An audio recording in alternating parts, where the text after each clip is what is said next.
Mughal empire, जिसने भारत पर 300 सालों से भी ज्यादा समय तक राज किया। अपने राजत्व काल में मुगलों ने पूरे भारत पर फतेह हासिल की, लेकिन एक साम्राज्य ऐसा भी था जिसने मुगलों को 1-2 बार नहीं बल्कि 17 बार हराया। पर इस साम्राज्य के बारे में शायद 95% इंडियंस को पता तक नहीं है। गाइज, वो साम्राज्य था नॉर्थ ईस्ट का अहोम साम्राज्य, जो हमारी इंडियन हिस्ट्री का बहुत अनोखा हिस्सा होने के बावजूद भी हमसे छिपा है। मुगलों ने आज के बांग्लादेश तक अपना साम्राज्य विस्तार कर लिया था। 17वीं सेंचुरी में औरंगजेब के समय मुगलों का सबसे खूंखार रूप देखने को मिला। इसी क्रूरता से नॉर्थ ईस्ट यानी असम को बचाने का काम अहोम्स ने किया। लेकिन अब सवाल ये आता है कि मुगलों को आखिर नॉर्थ ईस्ट और असम में इतना इंटरेस्ट किस लिए था कि बार बार हार का सामना करने के बावजूद भी वो इस पर आक्रमण करने से बाज नहीं आ रहे थे। गाइज, वो रीजन था ब्रह्मपुत्र नदी। इसी नदी के किनारे बसा था अहोम साम्राज्य। ब्रह्मपुत्र नदी के किनारे बसे इलाकों को भारत की सबसे उपजाऊ यानी फर्टाइल लैंड माना जाता है और इसी के चलते लोग आज भी खेती करने के लिए यहाँ से मिट्टी चुराते हैं। इसके अलावा मुगल्स जानते थे कि अगर उन्होंने असम को अपने कंट्रोल में ले लिया तो वो ईस्ट एशियन व्यापार को भी कंट्रोल कर सकेंगे और इसी के चलते मुगलों की बुरी नजर इस प्रॉफिट्स पर पड़ी।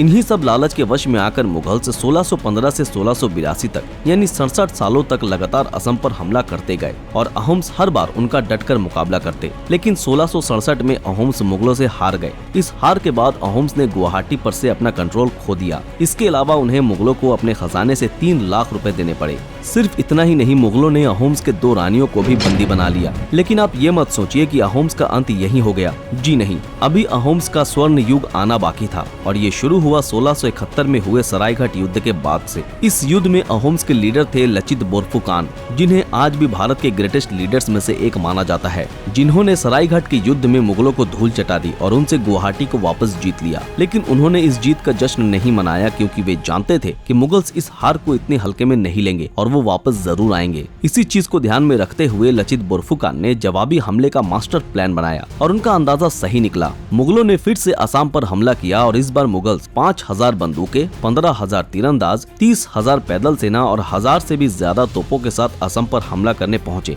इतनी बड़ी सेना को हरा पाना अहोम्स के लिए नामुमकिन था, लेकिन मुगलों की इतनी बड़ी और शक्तिशाली सेना लचित बोरफुकान की बुद्धि के सामने छोटी पड़ गई। लचित बोरफुकान ने बड़ी चालाकी से इस युद्ध को युद्ध के मैदान से जंगलों, घाटियों और नदी में शिफ्ट कर दिया, जहां मुगलों की सेना कमजोर पड़ गई। लचित बोरफुकान ये जानते थे कि मुगल्स की सबसे बड़ी कमजोरी उनकी नेवी है और इसी चीज को ध्यान में रखते हुए अहोम्स ने सारे जमीनी रास्तों को मिट्टी की दीवारों से बंद कर दिया ताकि मुगल पानी के रास्ते से आए और वो अपनी नेवी का इस्तेमाल करने पर मजबूर हो जाए। लेकिन युद्ध के वक्त एक ऐसा भी समय आया जब लचित बोरफुकान काफी बीमार हो गए। ये देखते हुए अहोम्स की आर्मी भी कमजोर पड़ने लगी और हार की कगार पर आ गई। एक वक्त ऐसा भी आया जब अहोम्स सरेंडर करने के बारे में सोचने लगे। तब लचित बोरफुकान ने अपनी आर्मी से कहा, अगर आप लोगों को पीछे हटना है तो हट जाओ, पर मेरे राजा ने मुझे एक काम सौंपा है जिसे खत्म किए बिना मैं घर वापस नहीं जाऊंगा। युद्ध जारी रहा और मुगल काफी बुरी तरीके से हार गए। इस हार के बाद मुगलों ने फिर कभी नॉर्थ ईस्ट की तरफ मुड़कर नहीं देखा और अपना सारा ध्यान दिल्ली की तरफ शिफ्ट कर लिया,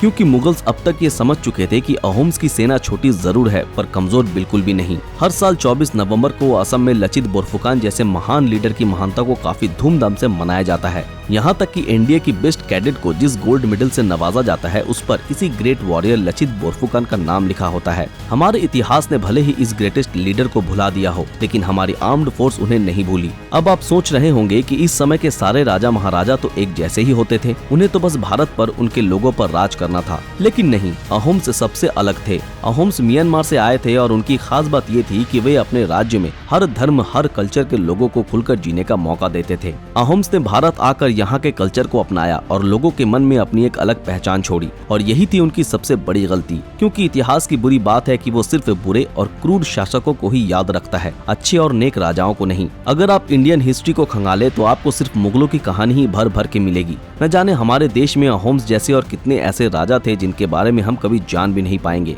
गाइज, लचित बोरफुकान जैसे ग्रेट वॉरियर के लिए एक लाइक तो बनता है। गाइज, आपको क्या लगता है, आने वाले जनरेशन को मुगलों की ही तरह भारत के ग्रेटेस्ट डायनेस्टीज की हिस्ट्री भी इक्वली पढ़ाई जानी चाहिए? अपनी राय नीचे कमेंट में जरूर बताएं।